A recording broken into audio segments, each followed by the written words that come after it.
오늘은 사무엘상 강의 15번째 시간으로 사무엘상 28장부터 29장의 말씀을 통하여서 죄의 지배와 은혜의 지배라는 제목으로 하나님의 말씀 증거하겠습니다. 죄와 은혜의 공통점이 있다면 그것은 지배하는 속성을 지닌다는 것입니다. 인간은 태어날 때부터 죄와 사망의 법에 속박된 채 태어납니다. 신분에 있어서도 죄의 종이고 죄인으로 태어났기에 죄를 짓는 것이 당연시됩니다.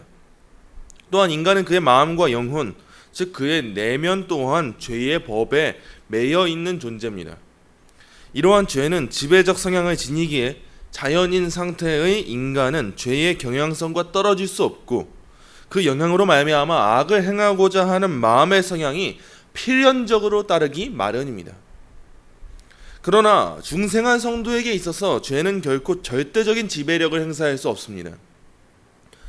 중생한 성도의 영혼 안에 있는 죄의 경향성은 파괴되었고 마음 안에 있는 성향으로서의 죄도 원리적으로는 파괴되어 성도는 은혜의 통치 아래 거하게 됩니다. 허나 우리가 신앙생활을 하며 겪는 아픔과 어려움은 우리 안에 잔재하는 죄를 마주하는 것이 아니겠습니까? 구원받은 성도 안에 잔재하는 죄는 비록 지배권은 상실했다 할지라도 우리 안에서 행사하기 위해서 여전히 애를 쓰고 있지 않습니까? 여러분, 그러나 중생한 성도에게 펼쳐지는 죄의 지배력은요 결코 절대적인 지배력이 아님을 기억해야 합니다. 그것은 상대적인 것입니다. 우리 안에 남아있는 죄의 잔재들이 우리를 힘겹게 한다 할지라도 우리는 죽는 그날까지 그 죄와 갈등하며 싸워나가지 않습니까? 그것은 우리에게 임한 구원의 능력과 은혜가 우리로 하여금 죄의 지배 아래 치우치지 않도록, 즉 지배당하지 않도록 궁극적으로는 우리를 이끌고 은혜의 지배 아래 거하게 하기 때문입니다. 여러분, 죄는 결코 성도를 지배할 수 없습니다. 일시적으로 지배를 당하는 것처럼 보여질 때에도 성도는 은혜의 지배 아래 거하는 자들입니다. 이것이 우리의 소망이요 찬양의 이유가 되는 것입니다. 오늘의 말씀을 통하여 사울을 통해 보게 되는 죄의 지배를, 또한 다윗을 통하여 보게 되는 은혜의 지배를 깨닫게 되길, 또한 그러한 은혜의 지배가 우리에게 임한 은혜임을 바르게 깨닫게 되길 소망합니다. 먼저 오늘의 본문 28장 1절부터 2절의 말씀 우리 함께 읽겠습니다. 28장 1절부터 2절 함께 읽겠습니다. 그때 블레셋 사람들이 이스라엘과 싸우려고 군대를 모집한지라 아기스가 다윗에게 이르되 너는 밝히 알라. 너와 내 사람들이 나와 함께 나가서 군대를 참가할 것이니라. 다윗이 아기스에게 이르되 그러면 당신의 종이 행할 바를 아시리이다 하니 아기스가 다윗에게 이르되 그러면 내가 너를 영원히 내 머리 지키는 자를 삼으리라 하니라. 아멘.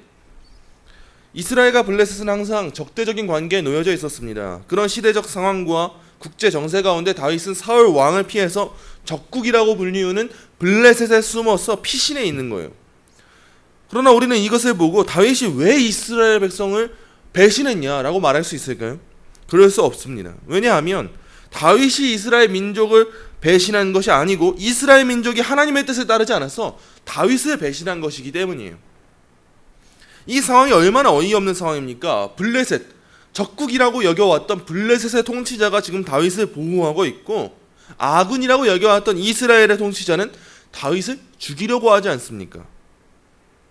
다윗이 블레셋 땅에 몸을 숨기고 그들의 보호를 받으면서 살아가고 있는 동안 블레셋은 이스라엘과 맞서 싸우기 위해 구체적인 전쟁의 계획들을 세우고 있었습니다. 만일 사울과 이스라엘이 하나님을 버리지 않았다면 지금쯤에는 블레셋 사람들로부터 모든 위험을 완전히 떨쳐버릴 수 있었을 거예요. 그러나 블레셋의 입장에서는 사울과 사울의 군대보다도 더 두려운 그 다윗이 자신들의 편이 되자 이 기회를 통해서 이스라엘을 공격하려는 계획을 가지지 않을 수가 없었던 것입니다. 이를 통해서 다윗은 이스라엘의 반역자로 낙인이 찍힐 수도 있었지만 다윗은 이 제안을 거절하지 않았습니다. 우리는 다윗이 진정 이스라엘 민족을 공격하고자 하는 마음을 품었는지 아니면 하나님께서 다른 길을 예비하고 계신다는 사실을 알고 그렇게 대응한 것인지 확실하게 우리가 알 길은 없습니다. 그러나 중요한 것은 다윗은 하나님의 언약만큼은 그의 마음 한가운데 담아두고 있었다라는 거예요. 이어지는 말씀 28장 3절부터 7절의 말씀 우리 함께 읽겠습니다. 사무엘이 죽었으므로 온 이스라엘이 그를 두고 슬피 울며 그의 고향 라마에 장사하였고 사울은 신접한 자와 박수를 그 땅에서 쫓아내었더라. 블레셋 사람들이 모여 수넴에 이르러 진침해 사울이 온 이스라엘을 모아 길보아에 진쳤더니 사울이 블레셋 사람들의 군대를 보고 두려워서 그의 마음이 크게 떨리니라. 사울이 여호와께 묻자오되 여호와께서 꿈으로도 우림으로도 선지자로도 그에게 대답하지 아니하시므로 사울이 그의 신하들에게 이르되 나를 위하여 신접한 여인을 찾으라. 내가 그리로 가서 그에게 물으려라 하니 그의 신하들이 그에게 이르되 보소서 엔돌에 신접한 여인이 있나이다. 아멘. 사울은 사무엘이 죽자 이제 와서 사무엘을 사모합니다. 참된 지도자를 멸시하다가도 그가 죽고 나서야 그를 사모하는 것은 얼마나 어리석은 일인지 모르죠. 사무엘이 죽고 사울 왕은 이스라엘 민족 중에 신접한 자들과 박수무당들을 다 내쫓아냅니다. 그들이 이스라엘 가운데서 미신적인 활동하는 걸 다 금해버리는 거예요. 왜냐? 사울은 사무엘이 죽은 뒤에 이스라엘 백성들의 눈에 자기가 사무엘처럼 하나님을 열심히 섬기는 종기적 지도자로 비춰지기를 원했기 때문입니다. 또한 여태까지 그가 어떠한 일들을 겪어온 사람입니까? 그는 악령에 시달렸던 자네요. 여태까지 자기가 겪었던 그 일들이 마술에 걸린 것은 아닌지 또한 그들로 인한 것은 아닌지 의문을 품고 있었기 때문에 그에게 있어서는 하나님의 영광이 중요한 것이 아니고 자기가 중심이 되어서 이런 모든 종교적 행위를, 이런 모든 미신적 행위를 금지하는 것입니다. 여러분, 죄에 대해서도 깨어있지 않았습니다. 사울은 끝까지 하나님의 영광이 중요하지 않았어요. 그는 자신의 죄에는 관대하고 타인의 죄에 대해서만 냉혹했던 것입니다. 그런 시점에 블레셋 군대는 이스라엘을 공격하기 위해서 진을 쳤습니다. 그리고 사울은 그 막강한 군대를 보고 엄청난 두려움에 떨었습니다. 그가 만일 하나님을 가까이 했다면 그는 결코 두려워할 필요가 없었을 것입니다. 결국 그가 지금 두려워하고 있는 이유가 무엇입니까? 자신이 지은 죄로 말미암아서 그는 두려워 떠는 것입니다. 이와 같은 괴로운 상황 가운데 사울은 여호와 하나님께 물었습니다. 형통할 때는 하나님의 신탁과 제단을 탐탁하지 않게 대수롭지 않게 여기던 자가 이와 같이 곤궁한 시기가 되자, 곤궁한 상황이 되자 하나님을 찾습니다. 그러나 그는 꿈으로도 우림으로도 선지자로도 하나님을 만나지 못합니다. 하나님께서는 그에게 어떻게 해야 할지에 대해서 아무런 지시도 내려주시지 않았습니다. 그 이유가 무엇이겠습니까? 그 이유는 그가 전투를 앞두고 두려움 가운데 하나님을 찾는 것이 하나님에 대한 참된 신앙이 아니었기 때문입니다. 자기의 목적을 이루기 위해서 이스라엘 민족의 신을 찾는 것뿐 그는 진정으로 하나님을 찾는 것이 아니었습니다. 그는 만약 하나님이 대답하지 않으신다면 마귀를 통해서, 어둠의 세력을 통해서 이 자식이 어떻게 나아가야 될지 앞으로의 계획을 물으려고 하는 그런 은밀한 계획과 함께 냉담한 마음으로 하나님께 찾아와 묻는 거예요. 믿음이 아니라 두 마음을 품고 물었기에 하나님을 진정 찾은 것이라고 우린 말할 수가 없는 것입니다. 그는 하나님께서 응답하시지 않으시자 당장 다른 신들을 찾습니다. 과연 그가 이전에 한 기도가 참된 기도라고 할 수 있겠습니까? 하나님이 안 들어주시면 다른 곳으로 가야겠다, 이런 마음으로 우리가 기도를 한다면 그게 진정한 기도냐는 거예요. 우리가 신앙의 문제들을 마주할 때에도 하나님께 열심히 구하지만 이게 해결되지 않은 그 상황이 올 때 우리가 다른 무언가를 의지하고 찾아가려고 한다면 그걸 참된 신앙이라고 할 수 있겠습니까? 여러분, 죄인된 인간이 이렇습니다. 우리의 욕망을 위해서 신을 향하고 부르짖지만 그로 인해서 우리의 욕망이 채워지지 않을 때에 인간은 언제나 도약을 감행합니다. 스스로 신이 되거나 새로운 신을 세워 마음의 안정을 찾고자 노력합니다. 그러나 이 모든 것은 결국 하나님에 대한 불신을 본질로 삼는다는 것을 명심해야 됩니다. 신접한 여인, 즉 무당을 찾으라는 사울 왕의 요구를 들은 신하들은 엔돌에 신들린 여인이 있음을 전했습니다. 그러자 사울은 그 여인을 찾아갑니다. 신접자, 무당, 박수무당, 요술가 등은 이미 하나님께서 부러워하신 것이니 사울이 접신녀를 찾아간다는 것은 곧 그가 죄악의 길만 여전히 행하고 있음을 의미하죠. 또한 자기의 종교 정책으로 인해서 쫓아낸 접신녀를 자기가 다시 찾아 나갔다는 거, 자신의 운명을 알기 위해서 몰래 그를 찾아갔다는 것은 굉장히 굴욕적인 일입니다. 사울은 접신녀에게 응답을 받기 위해서 사람들의 눈을 피해 변장하고 그녀를 찾아갔습니다. 사울은 죄의 지배 아래 거하면서 점점 더 죄악의 길을 걸어가고 있는 것입니다. 이어지는 말씀 28장 11절 말씀 우리 함께 읽겠습니다. 여인이 이르되 내가 누구를 내게로 불러올리라 하니 사울이 이르되 사무엘을 불러올리라 하는지라. 아멘. 사울이 만나고 싶어하는 사람은 바로 사무엘이었습니다. 사무엘을 불러달라는 왕의 요청을 받은 이 접신녀, 이 무당은 그가 왕이라는 사실을 바로 알아챕니다. 당시 사울 왕의 금지 정책으로 인해서 그녀가 지금 이러한 미신적인 종교 행위를 하는 것은 금지되어 있는 것인데 지금 하다가 딱 걸린 상황이잖아요. 그래서 사울을 두려워해요. 그러나 사울 왕은 접신녀에게 안심하라면서 사무엘을 우선 불러올 것을 요구합니다. 그러자 접신녀는 죽은 귀신을 불러 올려요. 그녀는 사울에게 땅속으로부터 어떤 노인이 올라오는 것이 보인다고 말합니다. 이어지는 말씀 28장 14절 함께 읽습니다. 사울이 그에게 이르되 그의 모양이 어떠하냐 하니 그가 이르되 한 노인이 올라오는데 그가 겉옷을 입었나이다 하더라. 사울이 그가 사무엘인 줄 알고 그의 얼굴을 땅에 대고 절하니라. 아멘. 사울은 그가 사무엘인 것으로 생각하고 그 자리에서 일어나서 죽은 사무엘을 향해 엎드려 절했습니다. 이는 일종의 경배 행위입니다. 하나님께서는 마귀로 하여금 사무엘의 모양을 취한 채 응답하는 것을 허용하셨고 그렇게 하심으로써 진리를 좇지 않는 자로 하여금 헛된 미혹에 빠져 거짓된 것을 믿도록 내버려 두셨습니다. 여러분, 마귀는요 언제나 광명의 천사의 모습으로 찾아옵니다. 그리고 언제든지 하나님의 말씀을 순종하지 않는 자들은 이러한 미혹의 영에 속아 넘어가게 됩니다. 이것이 그들이 받게 되는 벌입니다. 이어지는 말씀 15절부터 19절 우리 함께 읽겠습니다. 사무엘이 사울에게 이르되 내가 어찌하여 나를 불러 올려서 나를 성가시게 하느냐 하니 사울이 대답하되 나는 심히 다급하니이다. 블레셋 사람들은 나를 향하여 군대를 일으켰고 하나님은 나를 떠나서 다시는 선지자로도 꿈으로도 내게 대답하지 아니하시기로 내가 행한 일을 알아보려고 당신을 불러 올렸나이다 하더라.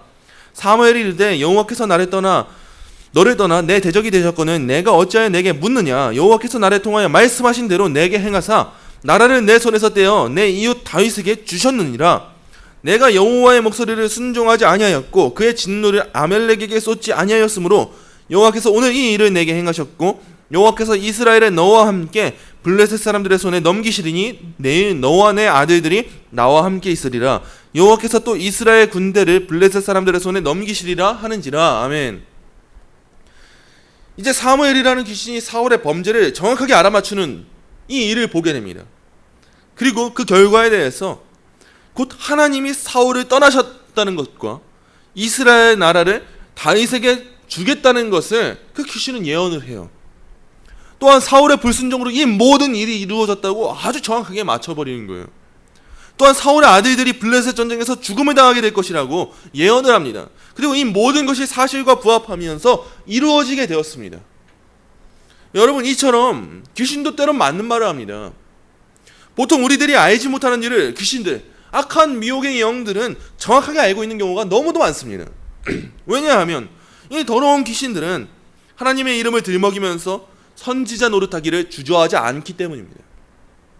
마귀도 미래의 일을 어느 정도 압니다. 그러므로 마귀는 진정 광명한 천사의 모습으로 미혹하는 일을 행하는 것입니다. 사무엘의 모습을 한 이 귀신이 미혹하는 영인지에 대해서 어떻게 알 수 있습니까? 간단합니다. 지금 행하는 일이 무엇인지 보면 됩니다. 그는 지금 결코 사울 왕을 향하여서 회개하라는 말을 하고 있지 않습니다.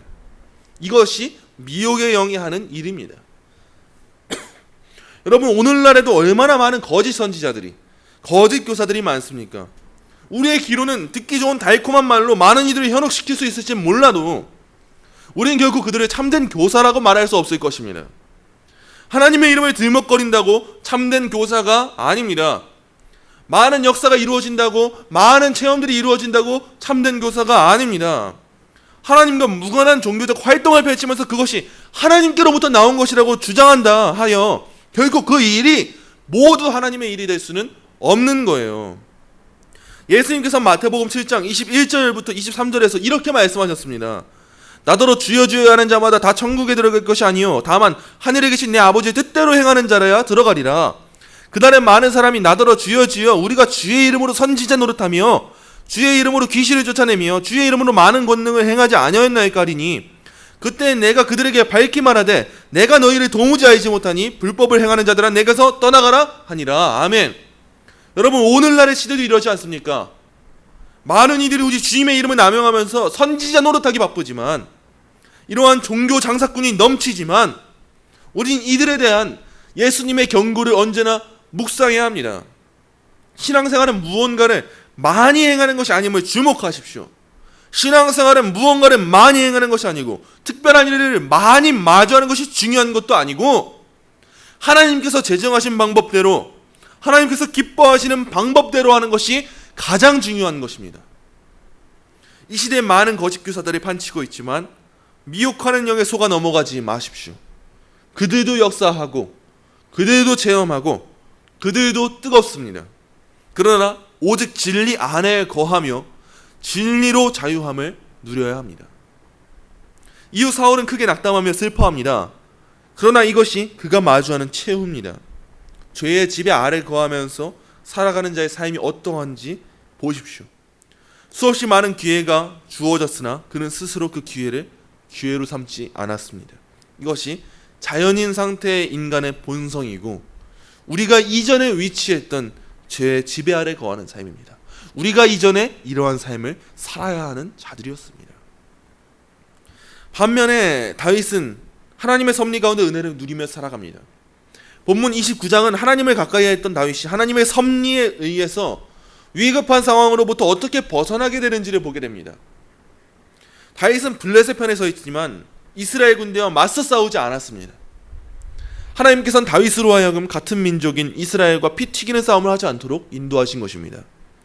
만약 다윗이 블레셋과 힘을 합쳐서 이스라엘과 싸웠다면 그는 이스라엘의 원수요 자기 나라를 배신한 자라는 오명을 뒤집어 쓰게 될 것입니다.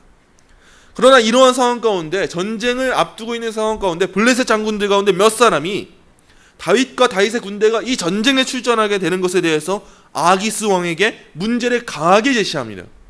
여전히 다윗은 이스라엘의 그 다윗은 우리 블레셋의 아주 위험한 인물입니다. 어떻게 그를 믿겠습니까? 라며 왕에게 항의하는 거예요. 그로 인해서 아기스 왕은 다윗을 충분히 신뢰했음에도 불구하고 장군들의 요구를 따라서 다윗을 후방 지역으로 돌려보낼 수밖에 없었습니다. 여러분, 그로 인해서 다윗에게 주어지는 유익이 무엇입니까? 사울 왕이 이끄는 이스라엘 군대와 직접 싸우지 않게 된 것입니다. 이 은혜를 하나님의 특별한 간섭이라고 말하지 않는다면 우린 과연 이 일을 뭐라고 말할 수 있겠습니까? 말씀을 맺습니다. 오늘의 본문은 죄의 지배 아래 거하는 자 사울과 은혜의 지배 아래 거하는 자 다윗을 대조하듯이 보여줍니다. 그리고 우리는 이를 통하여 더욱 큰 은혜를 깨달아야 합니다. 사울의 이야기는 우리와 상관없는 이야기로 여기면서 내팽개치고 다윗의 이야기만을 우리와 상관이 있는 이야기로 여기면서 묵상하는 자세를 취하지 않아야 합니다. 성경은 어느 부분만 우리에게 필요한 말씀이 아니고 어느 것 하나 할 것 없이 생명의 말씀입니다. 성도로 하여금 바른 신앙의 길을 걸어갈 수 있도록 바른 지식을 깨닫게 합니다. 우리는 죄의 지배 아래 거하는 자인 사울의 모습을 통하여 우리가 구원의 은혜를 경험하기 전에 얼마나 비참한 죄에 놓여져 있었는지를, 그리고 그 가운데 크신 은혜를 경험하지 않고는 얼마나 비참한 최후를 우리가 마주하게 될 것이었는지를 깊이 묵상해야 합니다. 우리가 이전에 처했던 죄와 비참함의 상태를 우리가 깨닫지 못한다면 우리에게 임한 그 구원의 크신 은혜 또한 우리는 결코 온전히 깨달을 수 없게 될 것이기 때문이에요. 또한 우리는 사울의 모습을 통해서 인간의 죄인된 본성은 언제나 거짓된 미혹의 영을 현혹되기 쉽다는 것을 깨닫고 우리의 신앙을 다잡아야 합니다. 우리의 신앙 또한 바른 길을 향해 나갈 수 있도록, 우리의 본성이 바로 이런 것이구나, 우린 이러한 상황에 넘어지면 안 되는 것이구나, 이걸 다잡고 바른 길을 향해 나아갈 수 있도록 경각심을 가지고 기도하면서 하나님만을 의지해야 합니다. 또한 우리는 은혜의 지배 아래 거하는 자인 다윗의 모습을 통하여서 다윗의 인간적인 실수와 연약함에도 불구하고 자신의 자비로 인하여 그를 보호하시고 구원의 길로 인도하시는 하나님의 손길이 우리에게도 임하고 있음을 발견하고 깨닫고 감사해야 합니다. 하나님의 섭리는 다윗이 공경에 처할 때에 그를 벗어나게 하셨습니다. 또한 그 공경에서 벗어나오기만 하는 것이 아니라 자신의 성읍까지도 구원할 수 있게 하셨습니다. 시편 37편 23절의 말씀과 같이 여호와께서 사람의 걸음을 정하시고 그의 길을 기뻐하십니다. 하나님이 우리에게 어떻게 행하실지를 우리가 지금은 알지 못하지만 장차 알게 될 것이고 그 모든 것이 선을 위한 것이었으면 우린 보게 될 것입니다. 이러한 확신을 품을 수 있는 근거는 기록된 하나님의 말씀이 우리에게 이 모든 사실을 증거하고 있기 때문입니다. 우리는 이러한 은혜의 지배 아래 거하며 살아가는 자들입니다. 하나님의 놀라운 섭리는 오묘하고 전지전능하신 하나님께서는 우리를 통하여서 이루고자 하시는 바를 1점의 오차도 없이 완성해 나가실 것입니다. 그러므로 우리는 하나님의 말씀을 통하여서 성도에게 이루어지는 구원은 전적으로 하나님의 은혜임을 마주해야 합니다. 여러분, 이 은혜를 마주한 자들이 누굽니까? 바로 우리입니다. 우리에게도 때론 어려움이 찾아오고, 우리에게도 시험이 찾아오고, 우리에게도 아픔이 찾아올 수 있습니다. 그러나 중요한 것은 우리가 그래서 결국 죄의 지배 아래 거하는 자들인가, 아니면 은혜의 지배 아래 거하는 자들인가, 이것을 분명히 해야 합니다. 우리가 은혜의 지배 아래 거하는 자들이라면 우리는 어떠한 일들이 우리에게 닥쳐온다 할지라도 그 가운데 감사할 것입니다. 그리고 우리의 연약함에도 불구하고 자신의 뜻을 이루시는 하나님의 구원을 마주하면서 이젠 그 크신 은혜를 감사하는 삶을, 찬양하는 삶을 우리가 살아가게 될 것입니다. 우리가 바로 이러한 자들입니다. 낙심하지 마십시오. 미혹의 영에 흔들리지 마십시오. 이 크신 구원의 은혜가 우리에게 임했습니다. 기도합니다. 하나님, 감사합니다. 오늘의 말씀을 통하여서 하나님께서 어떠한 일을 이루시는 분이신지, 또한 우리가 이전에 어떠했는지, 또한 우리가 이제는 어떠한 삶을 살아가는지를 바르게 깨닫게 하시니 감사를 드립니다. 우리가 이전에 얼마나 비참한 죄인이었는지를 사울 왕의 모습을 통하여서 발견하기 원합니다. 또한 우리의 본성이 얼마나 연약한지를 발견하기 원합니다. 또한 그럼에도 불구하고 하나님께서는 자신의 택하심으로 말미암아서 하나님의 크신 작정으로 인하여서 우리를 인도하시고 구원하시며 우리에게 모든 선한 일들이 이루어지게 하신다는 것을 믿음으로 간직하고 소망할 수 있는 그 간절한 믿음을 우리에게 허락하여 주옵소서. 그로 인하여서 우리가 은혜의 지배 아래 거한다는 것이 가장 큰 위로이자 소망이 되게 하시고, 이로 인하여 우리에게 주어진 모든 삶을 담대하게 하나님을 찬양하며 살아갈 수 있도록 인도하여 주옵소서. 하나님 한 분만이 영광 받으시길 간절히 소망합니다.